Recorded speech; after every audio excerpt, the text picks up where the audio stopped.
I can't find meaning in a meaningless universe. So in our gospel, the disciples stood and talked about the great temple in Jerusalem, the old city, remarking how beautiful it was, admiring the splendor of its stonework. The temple was this magnificent structure. The pillars of the porches were 40 feet tall, white marble, some of them made of one single stone. Some of the corner stones weighed as much as 100 tons. A great vine made of gold, gilded upward on the temple wall, and each of its grapes was as tall as a man. The gold plating, as the historian Josephus wrote, covered the front of the temple so that at the first rising of the sun, it reflected back a fiery splendor. You could see it for miles. It truly was a city shining on a hill. To the first century Jew, it was unthinkable that the glory of the temple should collapse into dust. You could have had the same attitude standing in front of the Twin Towers about 20 years ago. Yet Jesus said, all this that you are admiring, the time will come when every stone will end up in a heap of rubble, ground zero. And of course, that's what happened, if you know your history. 70 AD, the Roman general Titus, after a 3-year siege, razed the city to the ground, obliterating the Jewish nation, destroying every stone of the temple, killing about 1 million people, according to Josephus, and 100,000 more led into captivity. Indeed, a hard lesson on what is permanent and what is temporary. His disciples panicked when they heard Jesus' words. What? Are you kidding? Wars, pestilence, hatred, earthquakes, fire? It sounds like the end of the world. When will this happen?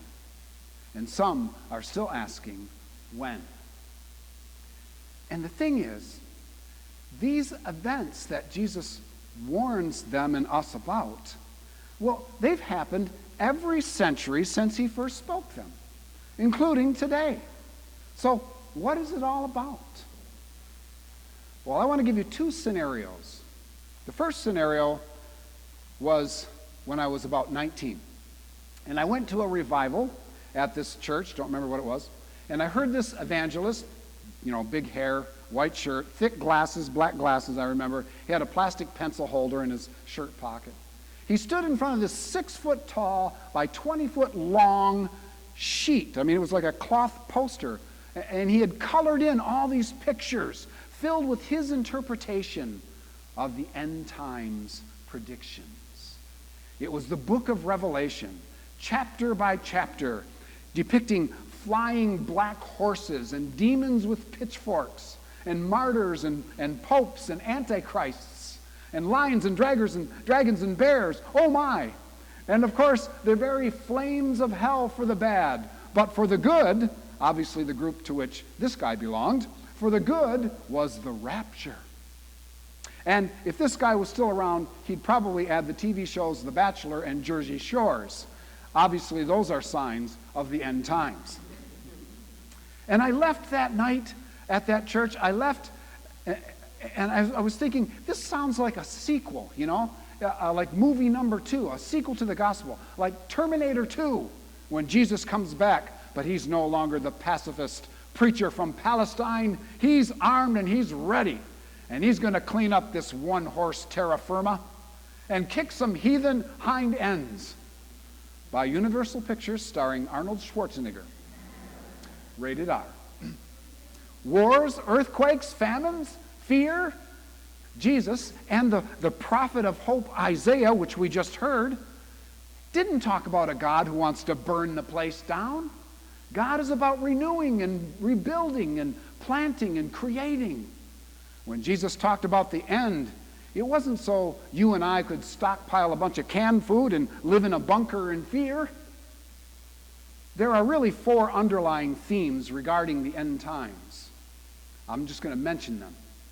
The Old Testament day of the Lord, the persecution of the Christians under the Emperor Nero, the destruction of the temple, and the book of Revelation and the second coming. But maybe, just for this morning, we can take a different approach. Maybe this morning, when Jesus talked about the end, maybe he means when God comes to you, when your world is collapsing. Which brings me to the second scenario. What did you have for supper on July 10th, 1995? Anybody at all? Anybody? I know what I had. I had 2 bites of a Subway turkey sandwich. That morning, you see, I went to work, like I normally did, and I was met at the job site by a state trooper who told me a car accident claimed the lives of my family. Stunned, I walked out into the porch at the civic building where I was, big cement columns, 40 feet tall, and I sat on the step with my elbows on my knees and my face in my hands, feeling like it was the end of the world. Let me quote, "I stand amid the roar of a surf-tormented shore, and I hold within my hands grain of the golden sand. How few, yet how they creep through my fingers into the deep while I weep. O God, can I not clasp them with a firmer grasp? O God, can I not save one from the pitiless wave? Is all that I see or seem but a dream within a dream?" Edgar Allan Poe. It's a real pick-me-up, isn't it? On the plane ride back to Michigan that evening, somebody handed me a Subway turkey sandwich, and I took 2 bites. It was the end of the world. Now that I've got you totally depressed, let me tell you the good news. Surely it is God who saves me, our psalm says this morning.